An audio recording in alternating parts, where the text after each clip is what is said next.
Please subscribe and don't forget to press the bell icon to get notified whenever we upload a new video.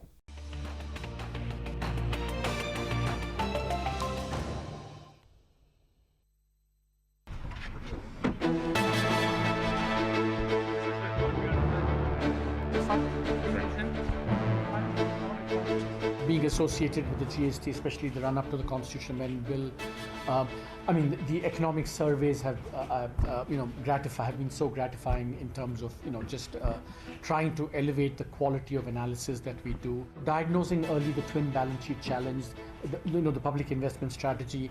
I think that for every job, you should get the best person possible. That should be the criterion. I think it should be just competence. I think that's what the government believes in. That's what it should follow. I will go back with the happiest, best of memories of this tenure. It's been the best job I've ever had, and I'm pretty sure this will be the best job I will ever have.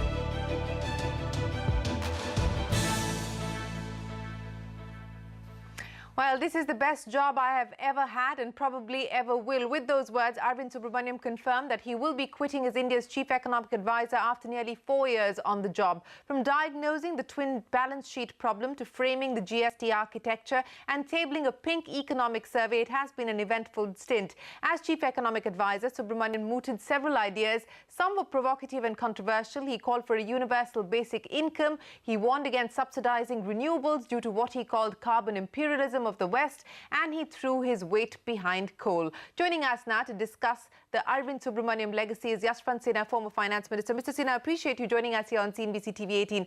Let me start by asking you if you were surprised by the decision taken by Arvind Subramanian. He says it's on account of personal reasons, but he's almost done 4 years in the job. There's another 10 months left for the government before elections. Surprised by the timing?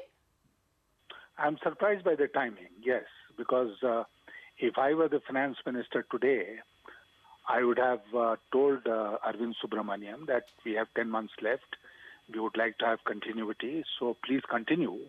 You can go back to your job in the US after 10 months.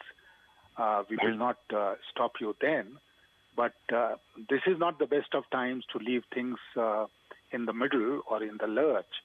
And, his 4-year experience in dealing with the Indian economy, I'm sure, has not only been valuable for him, it would have been also valuable for the Ministry of Finance and for the economy as a whole. So, he leaves and then you get somebody else. I don't know how soon that replacement will come, because this government has been very slow in finding replacements. So, I don't know. Then the new person will settle down. In the meanwhile, there are serious challenges in our economy, and a very important person in the Ministry of Finance with the experience of last 4 years will leave, and we may or may not have a new person who will fit the bill equally. So that's how I look at it. I consider it again appropriate in terms of timing. Okay, you think that it's inappropriate in terms of timing. And again, I don't wish to speculate, because what we've heard from Mr. Subramanian himself is that he's choosing to leave on account of personal reasons. He wants to go back to research and writing. But, as we saw in the case of Raghuram Rajan, and there was this tweet storm led by people like Subramaniam Swamy saying that, we don't need exported experts into India and so on and so forth. And the fact Mr. Jaitley is currently not in office in the finance ministry, and we know that Mr. Jaitley and Arvind Subramanian work very, very closely together. Do you believe that that could also perhaps have to some extent played a part in the timing of this departure? Well, it certainly has played a part in creating a wrong kind of perception, both about Raghuram Rajan as well as Arvind Subramanian. There would be instances where I may have differed with them, but that's not been to the extent of suggesting that they should be booted out or they should leave. Raghuram Rajan's case is a very important precedent where, forget Subramaniam Swamy, the facts which emerged later showed that he was actually asked by the government to leave. So it is not Subramaniam Swamy so much as the return of a certain kind of economic thinking which informs our policy making. And that economic thinking is, closer to Trump's thinking.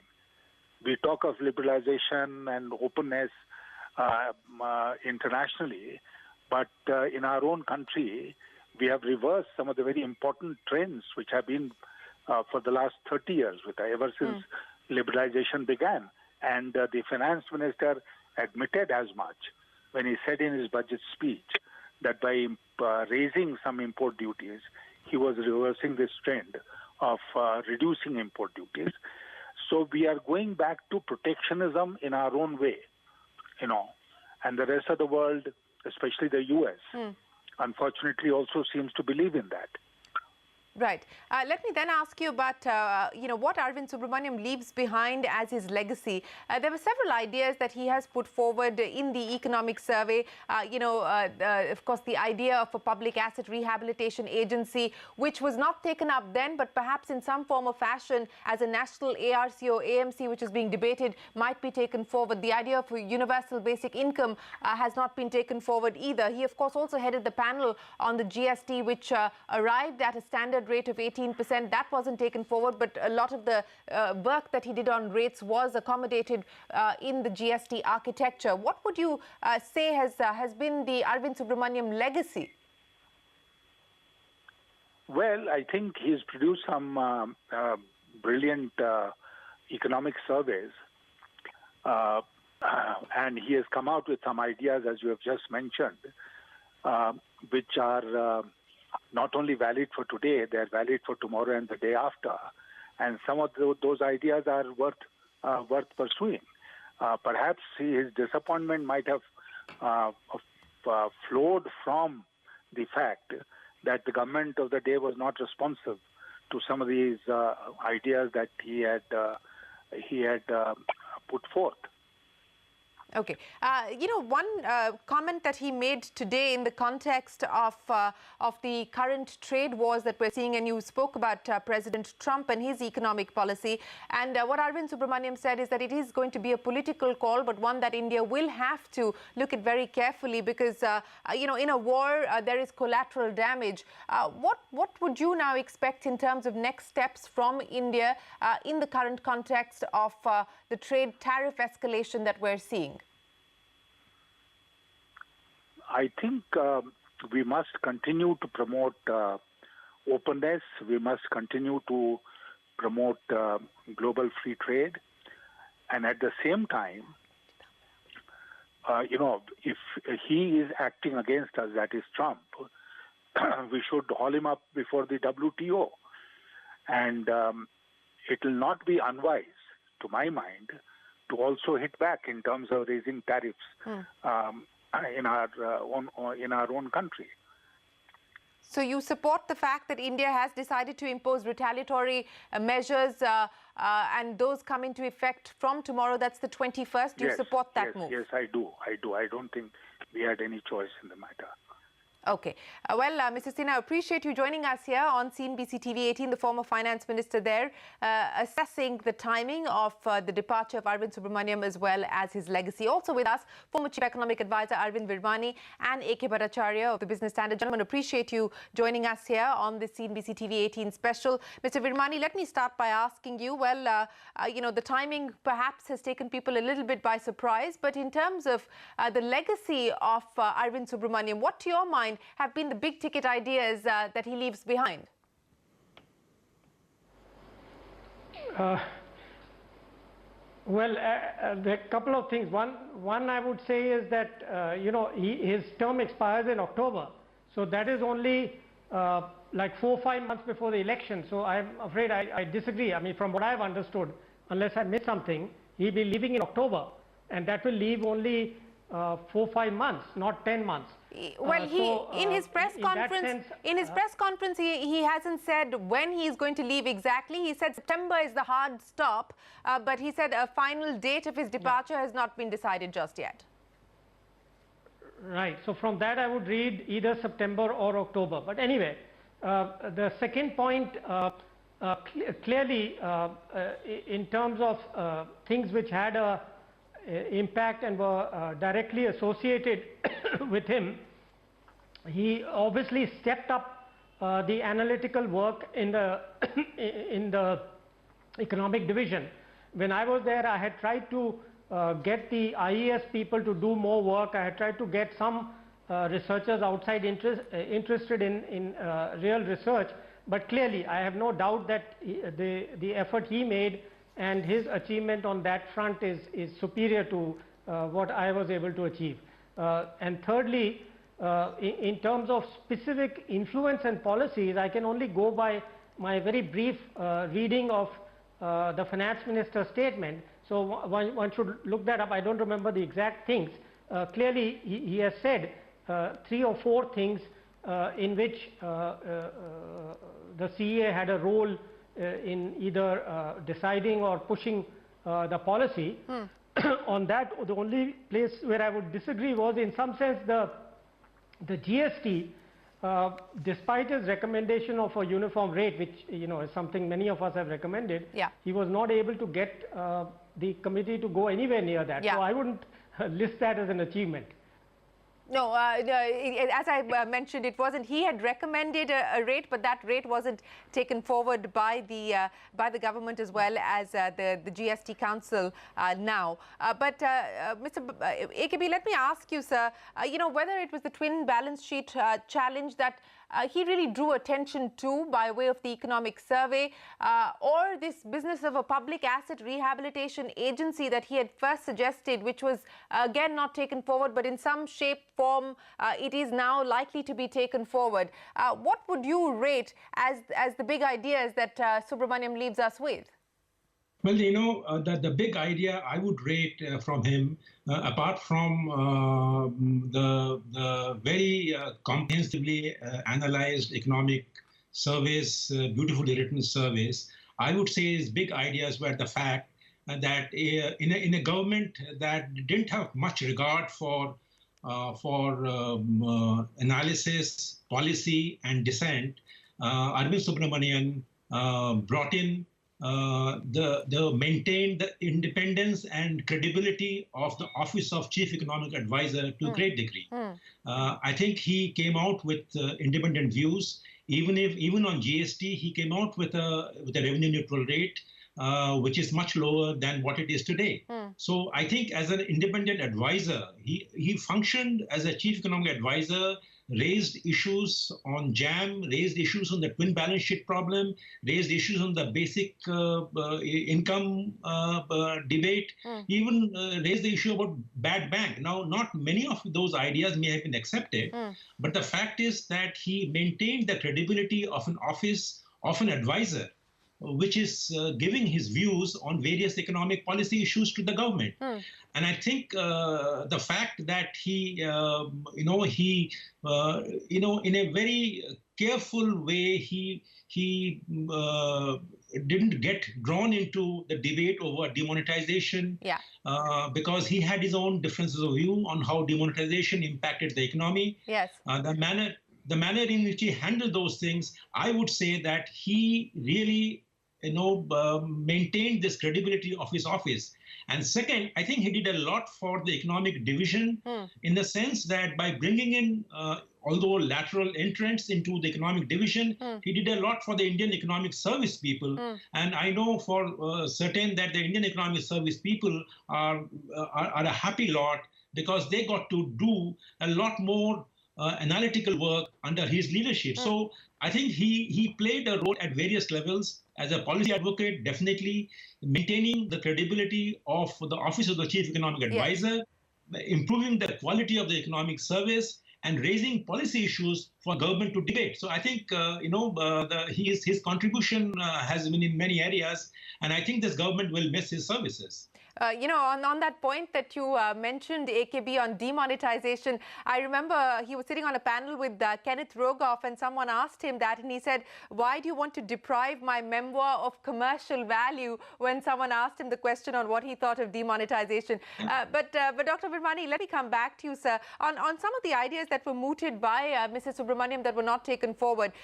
For instance, universal basic income. It was talked about a lot. There was a lot of buzz around it, and it looked like the government may in fact bite this bullet or take it forward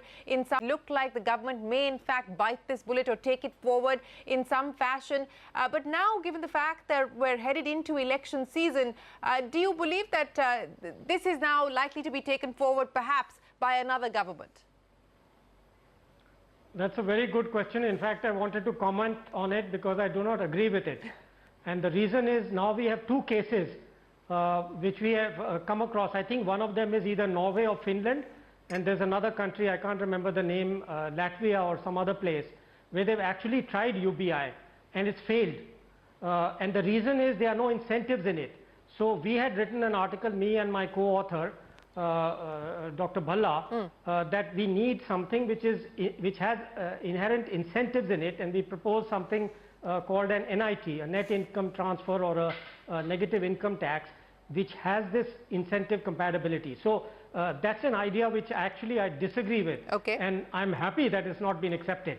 But I doubt, to your more operational question, will there be something even like an NIT of the kind we have proposed? I doubt it. I don't think there will be such a major reform, if I may call it that, because I believe it would be a big reform.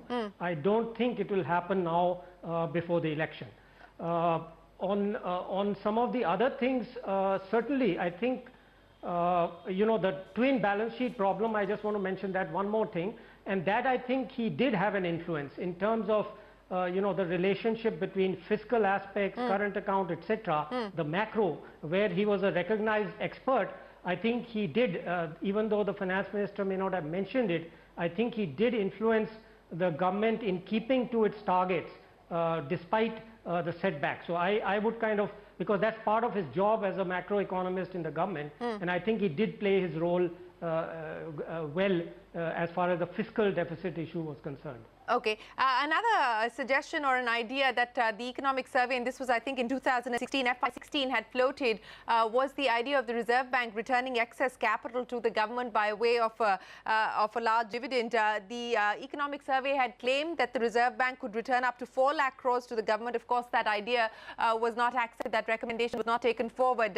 AKB, do you believe that that was again one of those ideas that was provocative, and he did have a few fairly provocative ideas and provocative positions, including the one on climate change, where he was up against other cabinet ministers who were batting for moving away from coal, saying that, look, let's be clear about the fact that we will continue to be coal dependent. Arvind Subramanian will be counted as one of the different chief economic advisors that this government has had. There are many illustrious chief economic advisors this government has produced.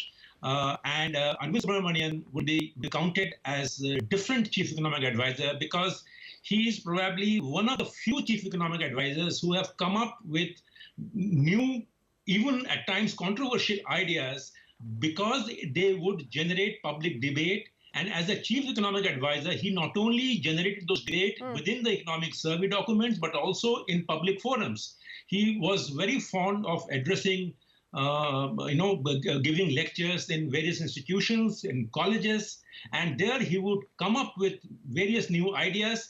And idea was to generate public debate so that there's greater understanding, greater dissemination of these. So similarly, the RBI idea, it is up to the government to accept it. And he believed that his job as a chief economic advisor is to throw up these ideas, and it is for the government to accept them or reject them. So I think he believed and he stood by them, and I don't see that he did in any way dilute the importance of the office of the chief economic advisor. On the contrary, by generating these public debates on such issues, he actually brought many of these issues to the fore, and maybe established a connect between media, the common man, and the government. So I think it is a role that he played, which I don't think any other chief economic advisor played. Okay, we're also now joined by former Finance Minister Mr. P Chidambaram. Sir, appreciate you joining us here. You know, along with Finance Minister Arun Jaitley, you have actually been very complimentary in your praise for Arvind Subramanian. Right through the GST debate, you would consistently bring up the Subramanian report when it came to the revenue neutral rate of 15.5% and the standard rate of 18%. As you see him leave North Block, you know, how would you assess his tenure? See, I'm disappointed he's leaving, but I'm not surprised. It's a miracle that he lasted so long, because I don't think he was in the same wavelength as the government. He is a forward-looking, liberal, progressive economic thinker. In fact, I can share a secret with you. He was shortlisted along with other names.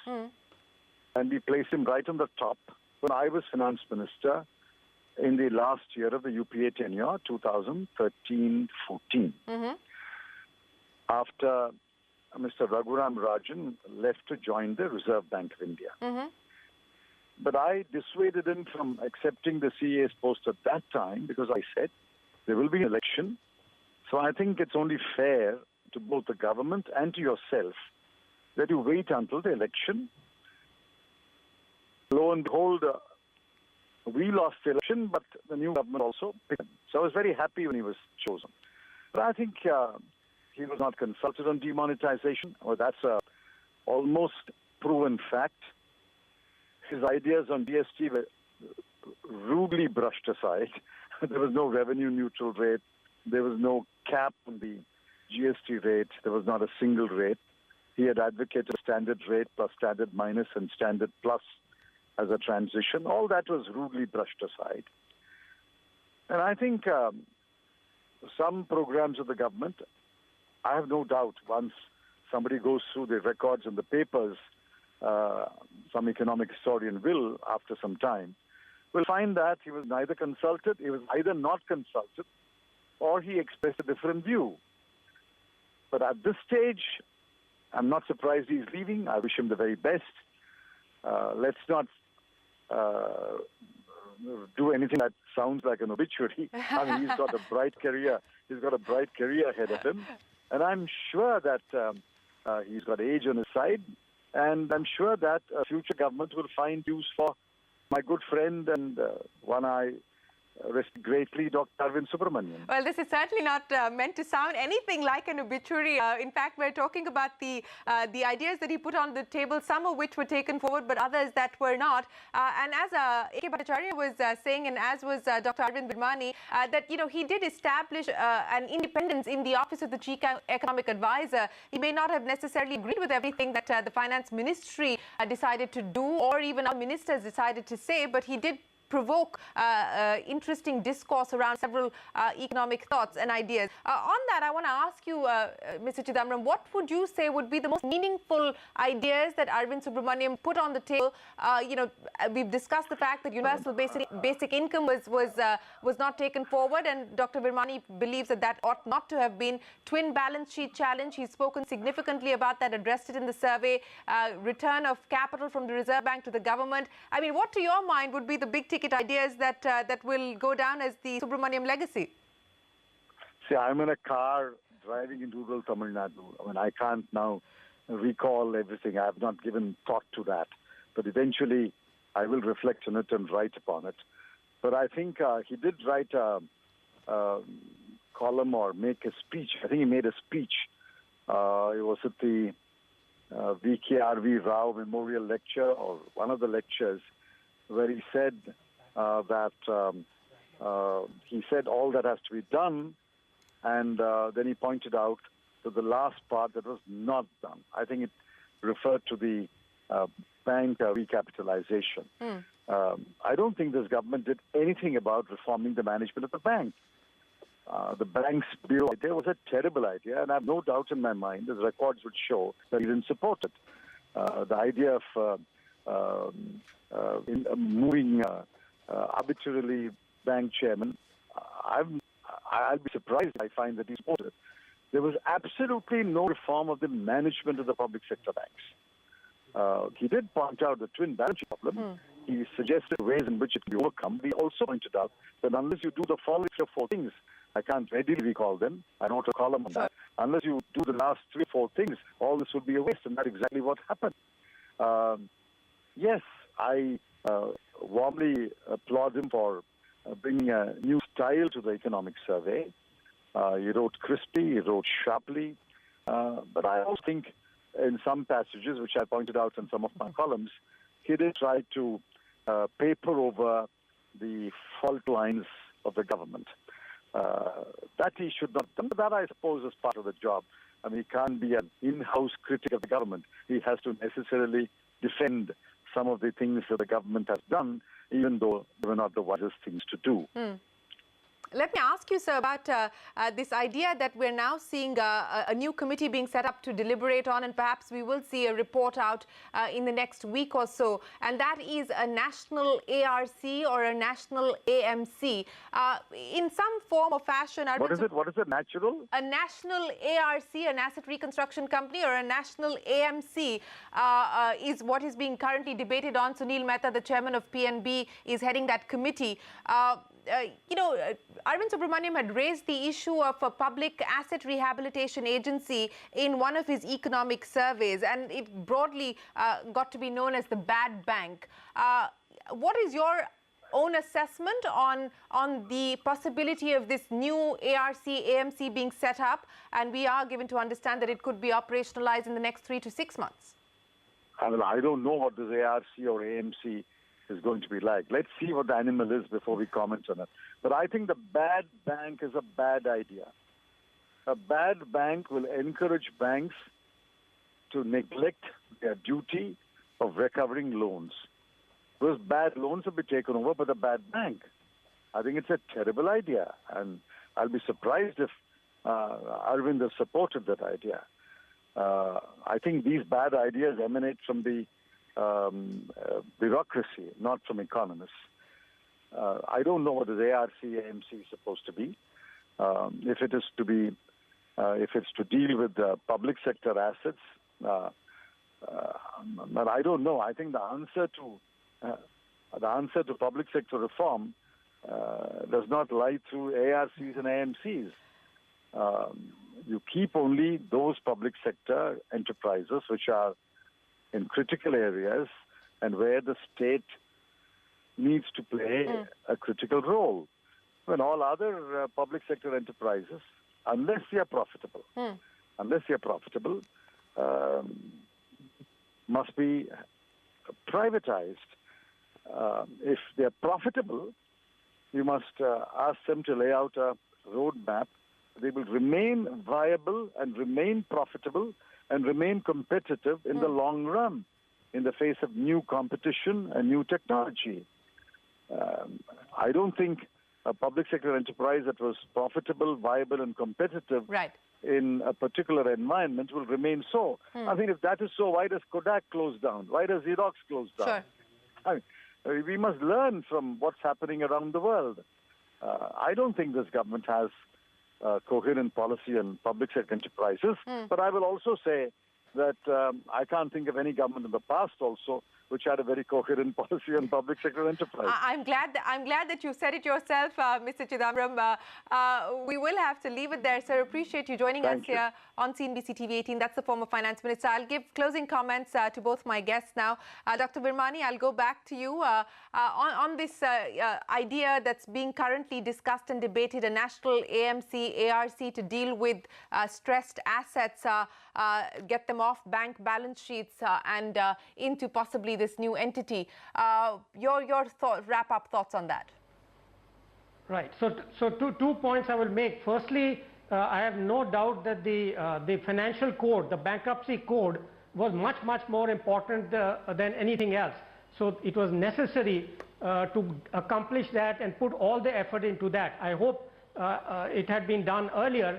In fact, an opportunity was missed by the previous government, and I happened to talk to the Minister of Company Affairs and asked him once why they didn't put a bankruptcy provision in the new company law. Anyway, that is history. So the second point is that all such things, it was done in the Asian crisis, it's been done in many places where you make a bad bank. But the critical thing is in success is the management structure. Yeah. Because in most cases what has been done is where there were private sector mistakes or misjudgments.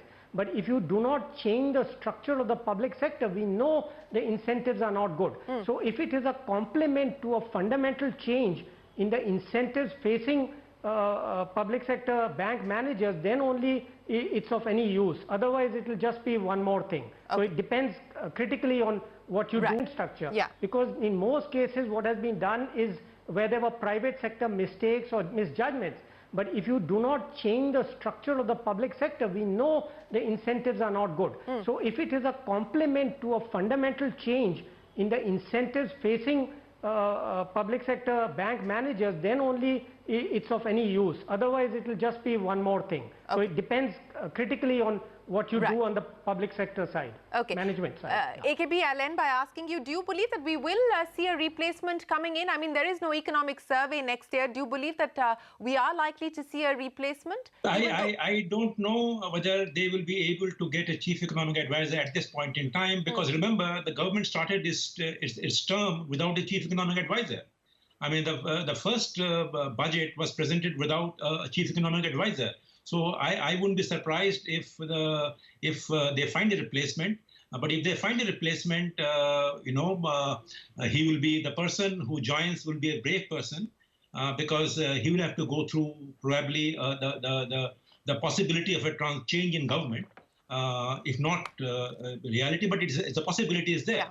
So I think, even if the chief economic advisor is not identified and put in place, whoever comes and succeeds Mr. Subramanian, my belief is that he will have a tough task, because the quality and the standard of the economic service that he raised it to, of course, there was one point that he laid less emphasis on recounting what the government has done in the economic policy sphere, which the previous service were doing very well.